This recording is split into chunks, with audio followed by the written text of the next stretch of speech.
क्या आपने कभी सुना है कि जिन भी इंसानों से निकाह करते हैं? ये डरावनी कहानी लखनऊ की एक वीरान हवेली की है, जहां हर शुक्रवार की रात एक जिनी अपने शौहर की तलाश में निकलती है।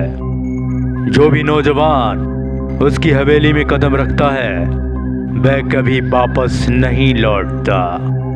इस पॉडकास्ट में सुनिए जिन्नात का निकाह, एक ऐसी दहशतनाक हॉरर स्टोरी जो आपको नींद में भी बेचैन कर देगी। सावधान रहें, क्योंकि ये कहानी कमजोर दिल वालों के लिए नहीं है। अगर आपको हॉरर स्टोरी सुनना पसंद है तो अल्ट्रा हॉरर डोज को सब्सक्राइब करना ना भूलें। आइए सुनते हैं जिन्नात का निकाह। लखनऊ के पास एक गांव था जहां सदियों से एक वीरान हवेली खड़ी थी।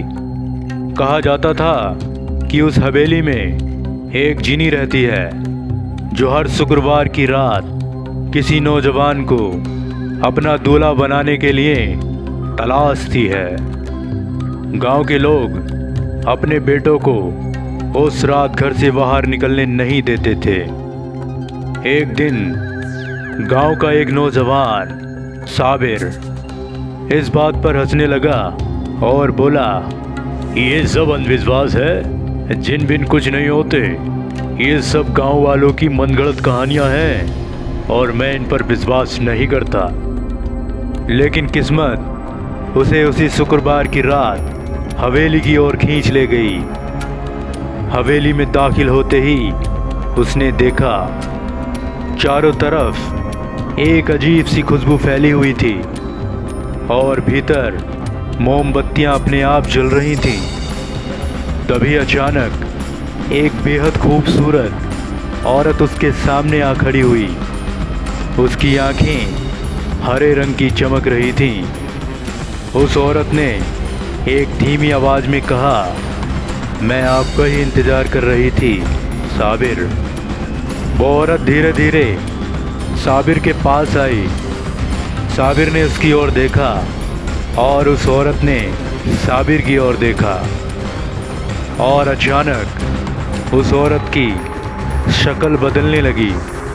उसकी नाक लंबी हो गई, दांत नुकीले और बाल हवा में उड़ने लगे। अब वो औरत नहीं बल्कि एक जिनी थी जो एक भयानक रूप ले चुकी थी। उसने साबिर का हाथ पकड़ा और बोली, आज से तू मेरा शौहर है, तेरी रूह अब मेरी होगी। साबिर चीखने लगा और कुरान की आयतें पढ़ने की कोशिश की, लेकिन उसकी जुबान अब भारी हो गई थी, जैसे किसी ने उसकी जुबान पकड़ ली हो। जिनी ने हवेली के बीचों बीच काले धुएं से एक शादी के मंडप जैसा माहौल खड़ा कर दिया। चारों तरफ नाचते हुए जिन घूमने लगे।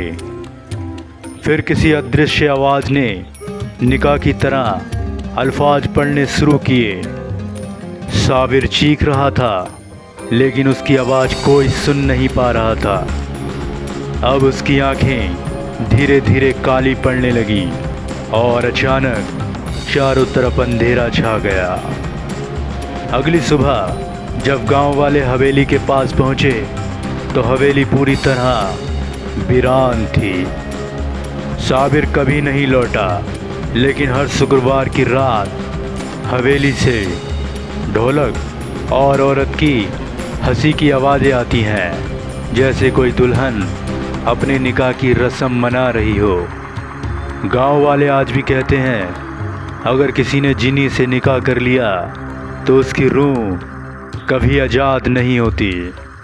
आज की ये स्टोरी यहीं ख़त्म होती है। मिलते हैं बहुत जल्द अल्ट्रा हॉरर डोज की दुनिया में एक और खौफनाक डरावनी कहानी के साथ। तब तक के लिए इस चैनल को सब्सक्राइब कर लीजिएगा।